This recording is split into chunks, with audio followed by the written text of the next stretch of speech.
அண்மை செய்தி. கரூர் பிரச்சாரத்தில் 41 பேர் பலியான வழக்கில் தவேக தலைவர் விஜய்க்கு சிபிஐ சம்மன் அனுப்பியிருக்கிறது.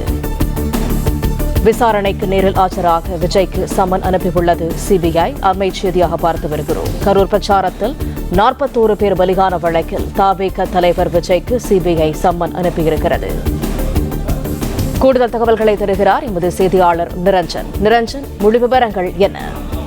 வரும் 12ஆம் தேதி இந்த கரூர் துயர சம்பவம் சம்பந்தமாக விஜய் அவர்களுக்கு நேரில் வந்து ஆஜராக சிபிஐ என்பது சம்மன் அனுப்பி இருப்பதாக தகவல்கள் என்பது கிடைக்கின்றது. ஏற்கனவே இதே விவகாரத்தில் தமிழக வெற்றி கழகத்தின் நிர்வாகிகளாக இருக்கக்கூடிய புஷி ஆனந்த், ஆதவ் அர்ஜுனா, சிடிஆர் நிர்மல்குமார், அதே போல கரூர் மாவட்ட தாவேகாவுடைய செயலாளரான மதியழகன் ஆகியோர் டெல்லியில் வைத்து கிட்டத்தட்ட 3 நாட்கள் விரிவான விசாரணைக்கு சிபிஐ அதிகாரிகளால் உட்படுத்தப்பட்டிருந்தார்கள். அதற்கு முன்பாக தமிழ்நாட்டிலும் முகாம் அமைத்து சிபிஐ அதிகாரிகள் விசாரணை என்பதை நடத்தியிருந்தார்கள். தமிழக வெற்றி கழக நிர்வாகிகள் மட்டுமில்லாமல் அரசு அதிகாரிகள், கரூர் மாவட்ட ஆட்சியர், எஸ்பி, டிஎஸ்பி என்று பல்வேறு அதிகாரிகளிடமும் விசாரணை என்பது நடத்தப்பட்டிருந்த நிலையில் தற்பொழுது இந்த விவகாரத்தை விரிவுபடுத்தி இருக்கின்றது சிபிஐ தரப்பு என்பதாகத்தான் நமக்கு கிடைக்கக்கூடிய தகவலாக இருக்கிறது. ஏனென்றால் சார்ஜ் ஷீட் என்று சொல்லப்படக்கூடிய குற்றப்பத்திரிகை தாக்கலாவதற்கான வேலைகளை சிபிஐ அதிகாரிகள் மும்முரமாக செய்து வரக்கூடிய நிலையில் இந்த விவகாரத்தை பொறுத்தவரை பிரைம் நபராக, முக்கிய நபராக இருப்பவர் விஜய் அவர்கள்தான். ஏனென்றால் அவர் கலந்து கொண்ட அந்த பொதுக்குழு, அந்த கூட்டத்தில் தான் அந்த 41 உயிரிழப்புகள் என்பது நடந்தது.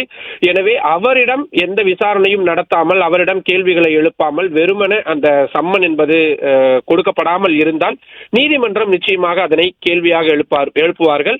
எனவே அதை தவிர்ப்பதற்காக தற்பொழுது விஜய்க்கு சிபிஐ சம்மன் அனுப்பி இருப்பதாக தகவல்கள் சொல்லப்படுகின்றது. நாம் உடனடியாக தவேகா தரப்பிலும் இது சம்பந்தமான விஷயங்களை கேட்டோம்.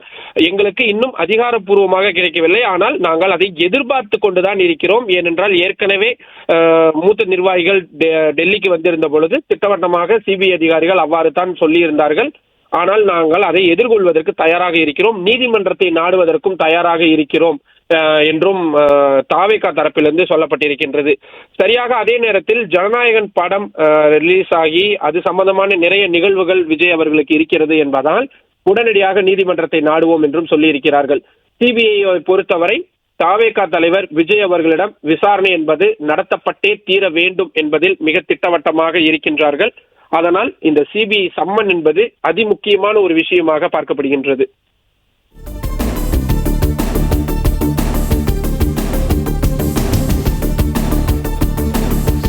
தகவல்களுக்கு நன்றி நிரஞ்சன். பிளே ஸ்டோர் மற்றும் ஆப் ஸ்டோரில் இருந்து பாலிமர் செயலியை QR கோடு மூலம் பதிவிறக்கம் செய்யுங்கள். செய்திகளை உடனுக்குடன் பெறுங்கள்.